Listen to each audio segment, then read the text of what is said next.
Taip, sveiki dar kartą, kas yra čia. Čia turim 3 litrus pieno, paprasto parduotuvinio pieno.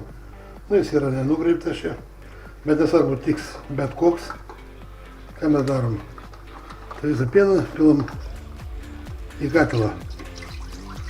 Statom ant dujų, ant lengvų dujų. Mums virti jo nereikia.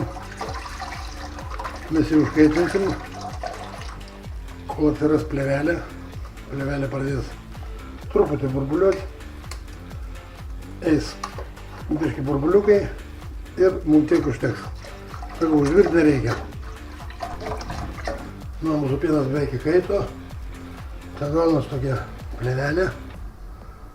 Nu, kaip matom, tą plėvelę mes galim nuimti.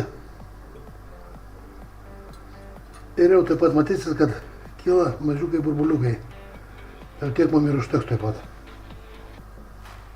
Toliau ką darom? Viskas, mūsų pienas įkaito. Iki 87, iki 90 laipsnių galim kaitinti. Dabar įmam pas mane 6% vynuoginis actas. Turiu 75 gramus. Gali reikėti biškai daugiau, biškai mažiau. Daug priklauso nuo pieno, nuo acto, pas mane 6%.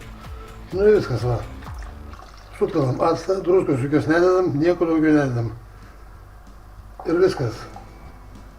Dabar greitai uždengiam, išjungiam dujas, kad mums nebekaistų. Ir galim apklot su rankšluosčiu, kad viestų lėčiau. Mums nereikia greit atviestų. Nu, ir toliau parodysiu. Praėjo pusę valandos. Žiūrim, kas čia gavosi. Nu, matot, visi baltymai yra sutraukti. Čia liko tik parūgas skaidrius.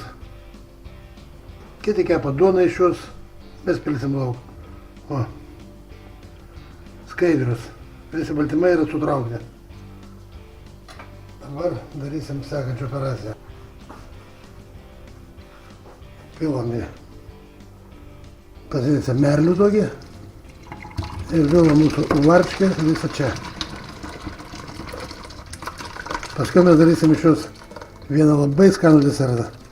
Būtinai padarysiu klipą ir jums parodysiu. Nu, viskas. Nemaišom nieko, uždengiam ir tegul jinai pati nuvaro. Bus labai fainiai. Na, pažiūrėkit, kokia varškė gavosi. Jau nubėgo viskas. Jeigu nesutraukia, su 700 gramų actu, parūgas dar neskaidrius, nebijokite, pilkit dar actu. Varškė rūgštinė nebus, pienas kompensuos viską. Tai va, man biškai trūko, biškai reikėjo napilti. Ir iš 3 litrų gavosi kilogramas naminės varškės. Skanios, šviežios, minkštos. Tai būtinai klipą padarysiu. Kai iš tos varškės pamatysit, ką darysiu, kokį posėlį. Labai neblogą. Nu, tokia varškė gavosi. Lygiai kilogramas. 50 gramų plus ar minus. O, prašau.